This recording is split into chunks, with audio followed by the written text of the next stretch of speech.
Assalamu alaikum wa rahmatullahi wa barakatuh. I want to get straight into the topic of the video, which is the Mawlid of the Prophet sallallahu alaihi wasallam. But I don't want anyone thinking that the purpose of this video is to try and convince them that they now have to partake in the Mawlid. That's not the purpose of the video. The Mawlid is something that has been differed upon by the classical scholars of Islam, and you have many great scholars of the past who have said that it is permissible and it's in line with the Quran and Sunnah and it's actually recommended to do. And you have some scholars who have said that it is impermissible and it's not in line with the Quran and Sunnah. Both sides have their evidences from the Quran and Sunnah, and both sides should be respected. If you believe that it is permissible, then you should not condemn somebody who believes it's impermissible. And if you believe that it is impermissible, then after watching this video and seeing the evidences from their side, you should not condemn somebody who does follow the opinion that it is permissible. And this is something that is shown in a beautiful example from the madhabs, Imam Abu Hanifa and Imam al-Shafi'i. Imam Abu Hanifa, when talking about the beginning of Surah Al-Fatiha, said that Bismillahir Rahmanir Rahim is not part of Surah Al-Fatiha. Imam al-Shafi'i said Bismillah ar-Rahman ar-Rahim is part of Surah Al-Fatiha. Yet the Hanafis don't condemn the Shafi'is, saying that the Shafi'is have inserted something into the Surah Al-Fatiha, because they don't believe Bismillah ar-Rahman ar-Rahim is part of Surah Al-Fatiha. So anyone who does believe that means that they've inserted something into that surah. Yet the Hanafis recognized the difference of opinion and the evidences from each side. And the Shafi'is don't condemn the Hanafis for removing something from Surah Al-Fatiha, because they recognized that each side has their evidences, and this is a valid difference of opinion based off of evidence from the Quran and Sunnah. And so likewise, in the topic of the Mawlid, when there is a valid difference of opinion from the scholars, it should not be that one side condemns the other side, whether you believe it's permissible or you believe it's impermissible. Now, all of that being said, let's go ahead and get into this video.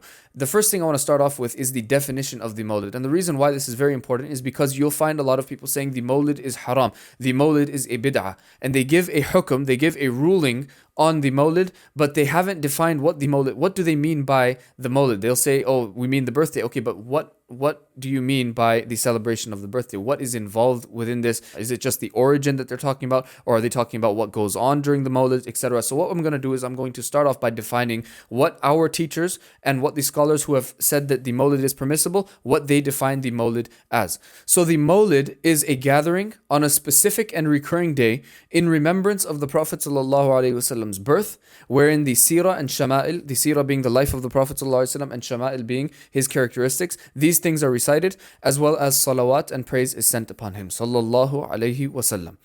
Anything besides this, such as some of the things that you see in videos online where people are, intermixing and dancing and there's music going on and all sorts of haram things happening at such gatherings, that is not what is being defended in this. And the scholars of Islam who have argued for its permissibility were not arguing for the permissibility of that. They were arguing for the permissibility of this gathering wherein everyone together recites salawat upon the Prophet ﷺ on this recurring day, as I've just explained. So what I'm going to do is go into each and every part of this definition and look at the rulings within Islam. Is each and every part of this allowed, or is it not allowed? So the first thing we have is that it is a gathering. Are gatherings allowed in Islam? The ruling to do with gatherings in Islam is that it depends on the purpose of the gathering. If the gathering is for a haram purpose or a bad purpose, then this gathering is haram, no doubt. And going to such a gathering would be haram. But if the gathering is for a good purpose, then it breaks down into two more, whether it's allowed or not allowed. If the purpose of the gathering is good, but there are haram things happening at the gathering, then it's haram to attend that gathering, even if the purpose is good. And this resembles doing something that's haram with the intention of something that is good. You cannot do something that is haram with a good intention. The same way you cannot go to a good gathering or a gathering that has the intention of something good if that gathering involves something haram. But if the gathering is free of anything that goes against the Quran and Sunnah, and that gathering is for a good purpose, then going to such a gathering or attending such a gathering is something that is permissible in Islam. And this is shown to us in the hadith of the Prophet ﷺ, where he goes out and he sees the Sahaba gathered and they're praising Allah and they're doing dhikr.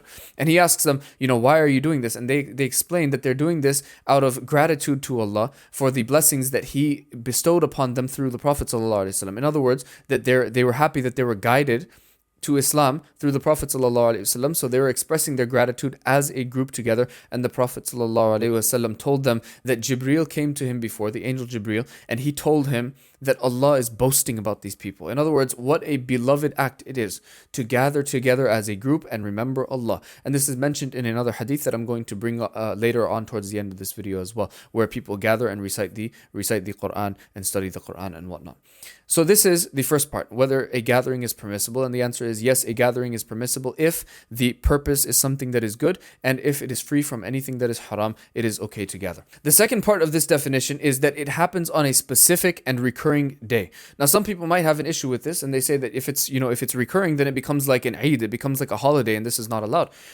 Before I answer this, I just want people to think for a second.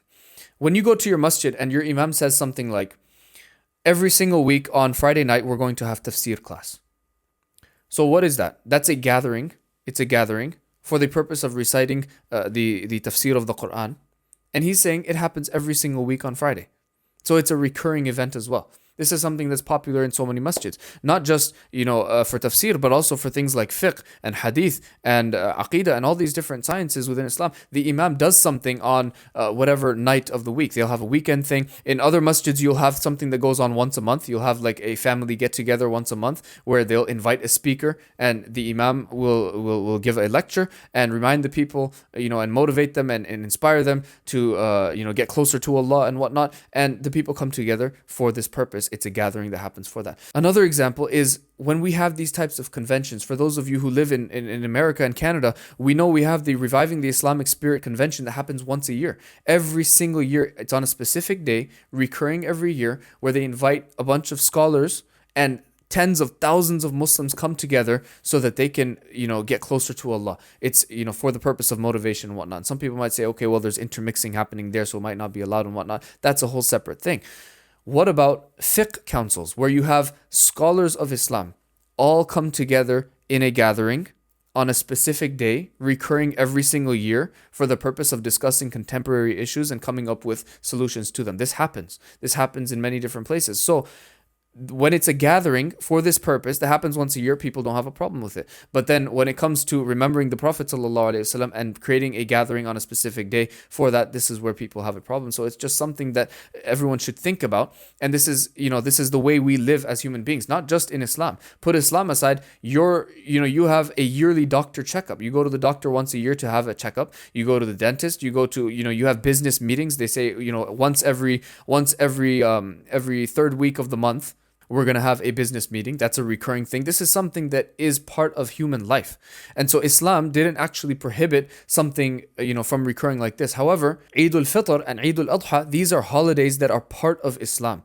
Nobody is saying that the Mawlid is something that you have to go to. The prayer of Eid is not something that is optional for us. It's wajib. You have to go and partake. This is our holiday. But if you want to, do something that is recurring, then whether it's part of Islam or not, you have, a nightly qira'ah of the Quran. I'm going to recite one juz every single night of the Quran. That's recurring, right? I'm going to gather with my friends and we're going to get in the masjid and we're each going to recite one juz of the Quran and we're going to finish the Quran once every single month. That's a gathering for this purpose. It's a recurring thing. This happens. This is part of our human life, and Islam did not prohibit it. So this is the second part. The third part is where I said that it is in remembrance of the Prophet ﷺ's birth. And some people may have an issue with this as well, where they'll say that, okay, fine, you know what? You want to gather together and recite salawat and do these good things, fine. But why are you giving significance to the birthday? What's so special about the birthday? And the answer is that the Prophet ﷺ himself gave significance to his own birthday when they asked him, why do you fast on Mondays? And he said, it is the day in which I was born. Why was he giving significance to his birthday if it wasn't something blessed? Allah said in the Quran as well, talking about Yahya alayhi salam, Salamun alayhi yawma wulida. Peace be upon Yahya the day he was born. Allah gave significance to the birthday of Yahya alayhi salam. Some people say finish off the verse and see what Allah said afterwards, because Allah says peace be upon him the day he was born and the day that he will die. So they say that if the birthday is something, blessed, then the day that he died is something blessed as well. So why aren't you celebrating his death as well? Because nobody celebrates the death of the Prophet ﷺ, or gathers together remembering the death of the Prophet ﷺ, even though it's something blessed. The answer is that the reason why the importance is given to the birthday is because by the Prophet ﷺ existing in this world, It is the means by which we are guided today. If the Prophet ﷺ never came to this world, we wouldn't have Islam. We wouldn't be guided. So the means by which we are guided today is because of his existence in this world. When he passed away, yes, that might be a blessed day in the sight of Allah. That might be a blessed day, sure, but it's a day of sadness for us because the Prophet ﷺ left us. Whereas the day that he entered the world is a day of happiness for us. It's the start of the reason that we are guided today. Whereas when he passed away, that's the start of the reason we don't get to see him today. There's a huge difference between the two. Yes, in the sight of Allah, both days might be blessed, sure, but that's not what we're talking about. We're talking about how Allah specified both days. So when Allah specifies this day and the Prophet ﷺ specifies this day, what's the problem if we decide to gather together to recite salawat and remember the Prophet ﷺ on this day, on the day that he entered this world, which is the reason that we are guided today? So far, we've gone through the main parts of this definition. We've said that it's a gathering that happens on a specific and recurring day in remembrance of the birth of the Prophet ﷺ. The last part is where the shama'il is recited. The shama'il is the characteristics of the Prophet ﷺ, and this is no doubt something that is mustahab, is something that's recommended to open and learn about how the Prophet ﷺ looked and how he used to act and things like this. And also the seerah of the Prophet ﷺ. And the reason why the seerah is recited, which is part of his life, is so that people understand and know some of these sacrifices that the Prophet ﷺ made for us. That, how hard it was for him just to be able to convey the message so that we can reach it today, so that we can be safe from Jahannam. The Prophet ﷺ lost his tooth and he was stoned head to toe by little children, just so that we can be Muslims today. And he was kicked out of his own land. And he was starved. And he had to fight his own people. And he had to watch his own uncle die as a disbeliever, despite knowing where he's going to go. He had to go through so much. Just so that me and you can be Muslim today. So the shama'il of the Prophet ﷺ is recited so that it builds that love within a person and makes them realize that this is who your Prophet is. The sacrifices that your Prophet ﷺ made, just so that you can be safe from Jahannam and so that you can have his company in Jannah. This is why the shama'il of the Prophet ﷺ is recited. And then we have salawat that's recited for the Prophet ﷺ as well. And this is from the Quran. Allah said, Ya ayyuhalladhina amanu sallu alayhi wa sallimu taslima. O you who believe, send blessings and salutations to the Prophet ﷺ. And so this is, we're following the command of Allah by doing this as part of the gathering as well. Now, is this a bid'ah or it's not a bid'ah? Gathering together is not a bid'ah, of course, with its conditions that I mentioned earlier. Reciting salawat upon the Prophet ﷺ is not a bid'ah. Giving significance to the day of birth is not a bid'ah. So what makes it a bid'ah if you put these things together? Just as we have the gatherings of tafsir in the masjid and hadith, and we have the conventions that happen, once a year, and we have fiqh councils where the scholars come together to discuss things. Just as we have these gatherings, we have a gathering that is for the salawat of the Prophet ﷺ, and every part of this action is something that is mustahab in the religion. It is mustahab for you to recite salawat upon the Prophet ﷺ. It is mustahab for you to gather together to remember Allah. The Prophet ﷺ said in a hadith that's narrated in Sahih Muslim by Abu Hurairah radiallahu anhu, he said, وَمَا اجْتَمَعَ قَوْمٌ فِي بَيْتٍ مِّن بُيُوتِ اللَّهِ, that there is no group of people that gathers together in a masjid, يَتْلُونَ كِتَابَ اللَّهِ وَيَتَدَارَسُونَهُ بَيْنَهُم, that they are reciting the book of Allah and they're studying it amongst themselves. This group of people in the masjid gathers together to recite the Quran and study it amongst themselves, إِلَّا نَزَلَتْ عَلَيْهِمُ السَّكِينَةِ, except that tranquility descends upon their hearts. وَغَشْيَتْهُمُ الرَّحْمَةِ, and Allah's mercy encompasses them. وَحَفَّتْهُمُ الْمَلَائِكَةِ, and the angels are surrounding them. وَذَكَرَهُمُ اللَّهُ فِي مَنْ عِنْدَهُ, and Allah makes mention of these people. This is the greatness of an act of gathering together to recite the Quran. But he mentions وَيَتَدَارَسُونَهُ بَيْنَهُم, and part of studying the Quran is to act upon the Quran. That's the most important part of studying the Quran. And what does Allah say in the Quran? Ya ayyuhalladhina amanu sallu alayhi wa sallimu taslima. O you who believe, send salawat and salams upon the Prophet sallallahu alaihi wasallam. So if people gather together to recite salawat upon the Prophet sallallahu alaihi wasallam as well, there is no doubt that this act, as long as it's free from anything else that is contradictory to Islam, there is no doubt that this act is something that is mustahab and it's something that is a good thing to do. Now, why is this gathering something that is emphasized and something that is very important for people to do? Let me ask every one of you guys a question, and the answer is within your own hearts. How many of you are spending a minimum of 20 minutes every single day at the end of your day? You get home from work or school or whatnot, you're done, everything that you have to do for the day, and you finish praying Isha, and you're about to go to sleep, but you sit down and you take off your glasses and you relax, and then you close your eyes and you say, Allahumma salli ala Sayyidina Muhammad.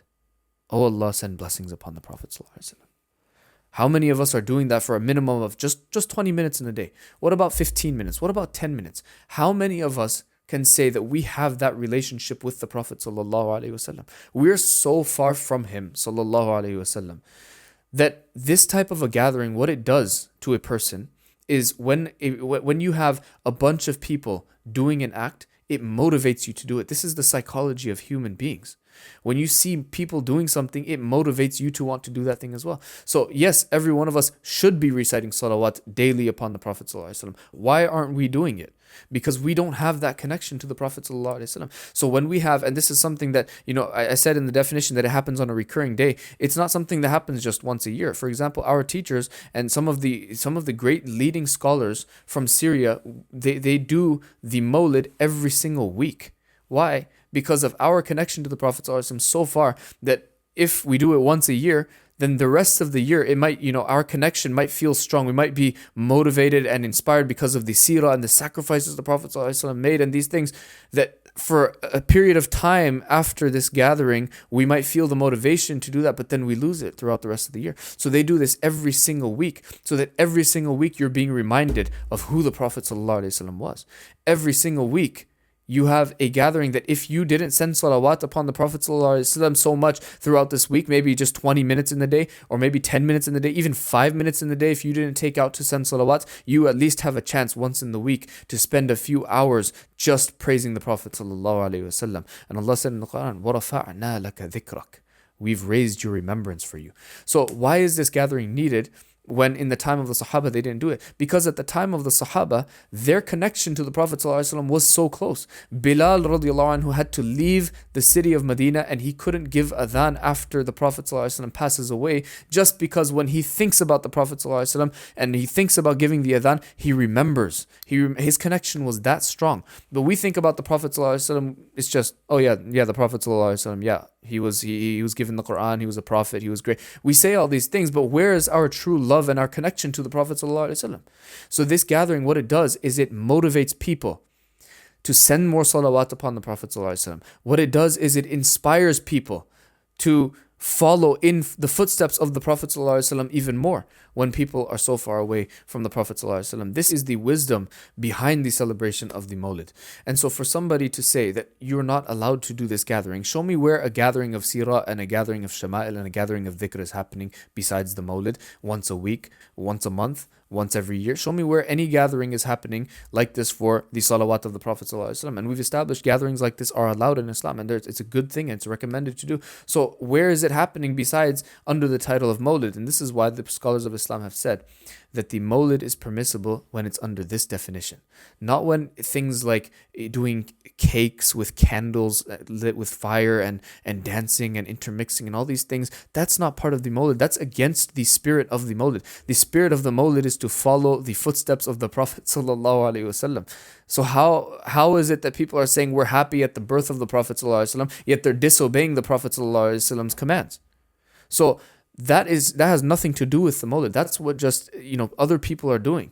But the actual Mawlid that is defended by the scholars of Islam is this type of a gathering for this purpose that helps the people. And if you're somebody who is not sending salawat upon the Prophet ﷺ every single day, a minimum of 5 to 10 minutes, then go to a Mawlid and try it out. And you'll feel that sakina, that tranquility that descends upon your heart that the Prophet ﷺ was talking about when he talked about a gathering of people coming together to remember Allah. When people come together for this Mawlid and they recite salawat, you will feel that tranquility in your heart. And after you feel it, you will be inspired to be sending salawat daily upon the Prophet ﷺ, to be fasting Monday to follow in the footsteps and the sunnah of the Prophet ﷺ, to be, conducting yourself the way the Prophet ﷺ lived his life, and to be actually following the sunnah. And the last thing I'll leave you guys off with is the Prophet ﷺ said, لا يؤمن أحدكم حتى أكون أحب إليه من والده وولده والناس أجمعين, that none of you truly believes until I am more beloved to him than his own parents and his own children and all of mankind. The Prophet ﷺ should be the most beloved of people to us. So if a parent is so happy on the day of birth of their child, and every single year they're remembering that, and every single year they continue to thank Allah and say, thank you Allah, another year has passed since the day of birth of my child. Ya Allah, make my child grow up to be a pious person. And every single year, the parents always know the age of their child. Wow, it's been 1 year since the day of birth. It's been 2 years. It's been 3 years. This is something that comes from love. So shouldn't that be more strong for the Prophet sallallahu alaihi wasallam? Allahumma salli ala Sayyidina Muhammad wa ala ali Sayyidina Muhammad wa barak wa sallam. Assalamu alaikum wa rahmatullahi wa barakatuh.